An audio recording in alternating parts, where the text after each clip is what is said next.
We do begin with major breaking news this hour. A stunning new report from the New York Times. It says that President Biden told a key ally that he knows he may not be able to recover from his highly criticized performance at last week's debate. The Times quoting that conversation with one single anonymous ally and calling it, quote, the first indication to become public that the president is seriously considering whether he can recover from last week's debate. Their source also adding that Biden, quote, knows if he has two more events like the debate, we're in a different place. NBC News, we should say, has not independently confirmed that conversation, and a White House spokesperson blasted the Times report, calling it, quote, absolutely false.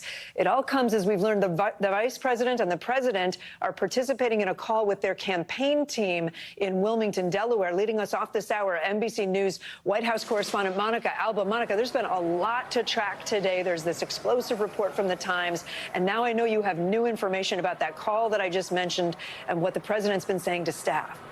Exactly, Kate. We know that both the president and the vice president joined this campaign call with all of the staff there in Wilmington, Delaware. And the president was very clear, I'm told, by folks who participated. He told them, I am running. I am not going anywhere, essentially. No one is pushing me out. According to those on the call, he said also that he fully intends to be the nominee in November and that, quote, we intend to win. And he really was quite defiant, reiterating that he is still in this fight and that he has acknowledged what almost everyone around him now has acknowledged, that the debate night in Atlanta was not good, was a very bad performance, and that they acknowledge and realize that, but are trying to argue here that they can move on from it. So that's really what the president stressed. And then the vice president echoed that. And she said that really she believes that Joe Biden has been a fighter his entire life and that he will continue to do that. And that is the message now from the Biden-Harris ticket.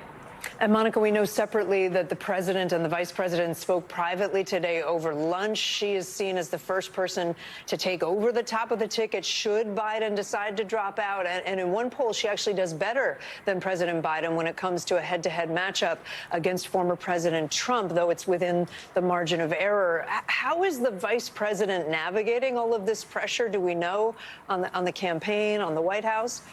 Well, she has been really very loyal in these last couple of days, and in all her interviews, she has really pivoted to the fact that she is still completely with Joe Biden. She supports him, and that conversation should really be focused on what they will be facing in terms of their opponent and the Republican presumptive nominee, Donald Trump. Here's a little bit more of what she had to say in one of those interviews yesterday.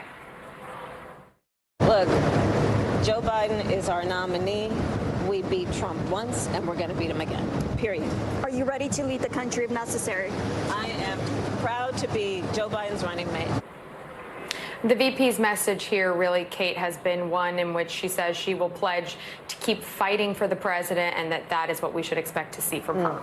And Monica, at the same time, we've got President Biden doing a lot of outreach today, right? Talking with members of Congress. He's going to be talking, I think, with many Democratic governors, some of them coming to the White House today. Talk to us about what he's trying to do to rally support.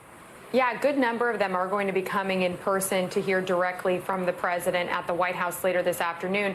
But in terms of some of those calls to congressional leaders, for instance, many of them were surprised when the president hadn't called them after it had already been 4 days after the debate. So now we know that he has spoken to some key Democratic leadership on the Hill, which, again, they had said, we've talked to some staffers, we've talked to some officials who work for the president, but we want to hear from the president directly. So he has now amped that outreach, and we expect that will likely continue today and tomorrow as well, Kate. All right, Monica Alba, thank you. Thanks for watching. Stay updated about breaking news and top stories on the NBC News app or follow us on social media.